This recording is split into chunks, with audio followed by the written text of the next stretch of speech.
Hello, sir.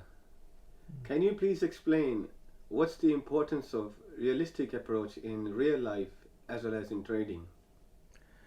सबसे पहले तो हम ये जान लें कि रियलिस्टिक अप्रोच होता क्या है, इसका बैकग्राउंड क्या है, ये वर्ड कहाँ से पनपा है। रियलिस्टिक अप्रोच मतलब एक रियल दुनिया, वास्तविक दुनिया। रियल में क्या होता है इस नेचर में, नेचर के लॉ कैसे काम करते हैं। Realistic approach means scientific approach, scientific temper, यानी कि नेचर के जो लॉ हैं, नियम हैं, वो काम कैसे करते हैं। क्या नेचर रैंडमली काम करती है या वो अपने नियमों के ऊपर आधारित है। रियलिस्टिक अप्रोच हमें किसी भी पर्सपेक्टिव में, किसी भी लाइफ के ऐसे पक्ष में, डिफरेंट कंटेक्स्ट में इसका डिफरेंट मीनिंग है। चाहे आप पर्सनल दुनिया की बात करें या बिजनेस में या ट्रेडिंग में या इवन आर्टिस्टिक दुनिया में भी, ये जो रियलिस्टिक अप्रोच है इसका कंटेक्स्ट कहीं न कहीं डिफर करता है। तो सबसे पहले हमें ये जानना होगा कि ये जो दुनिया है ये वास्तविक दुनिया है, क्या ये दुनिया एक्चुअल में ऐसे ही है। तो ये कहीं न कहीं वेस्टर्न कल्चर से आया हुआ शब्द है। ये रियलिज्म से ही रियलिस्टिक अप्रोच बनी है, यानी कि ये उसका जो बैकग्राउंड है, यानी कि ये जो रियलिस्टिक अप्रोच है इसका जो बैकग्राउंड है वो रियलिज्म है। तो आज से 2500 साल पहले दुनिया के महान फिलोसफर अरिस्टोटल ने इस शब्द को अपनी किताबों में जगह दी थी। तो रियलिस्टिक अप्रोच, जब हम ये कहते हैं कि ये रियलिज्म से आता है, तो रियलिज्म क्या है।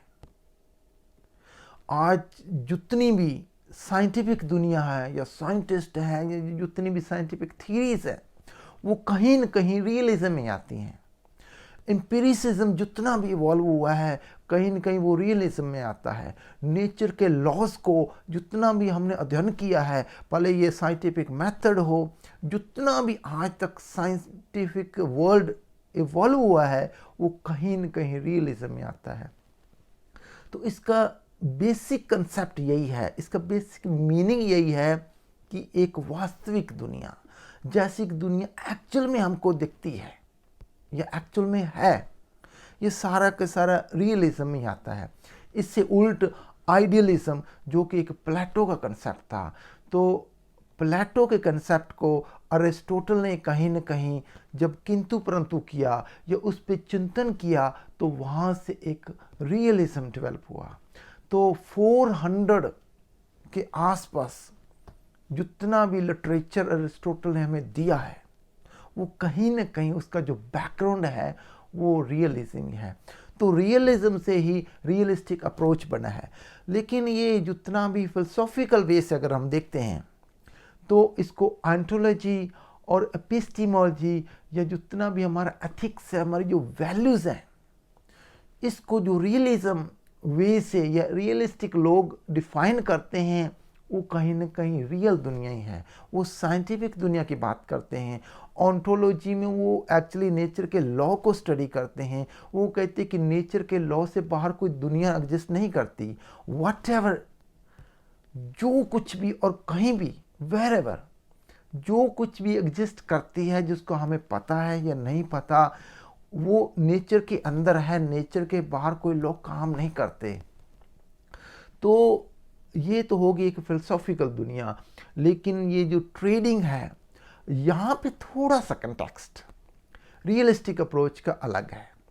क्योंकि जब हम स्टॉक मार्केट की बात करते हैं या इंट्राडे की बात करते हैं या जो डे ट्रेडर्स जिसको हम बोलते हैं, वो थोड़ा सा इसको इस वे से अलग कहते हैं। क्योंकि प्रैक्टिकल लाइफ में क्या होता है स्टॉक में, प्रैक्टिकल लाइफ में स्टॉक मार्केट काम कैसे करती है, अगर आपका इसका डेटा पाओगे तो वो बड़ा नेगेटिव है।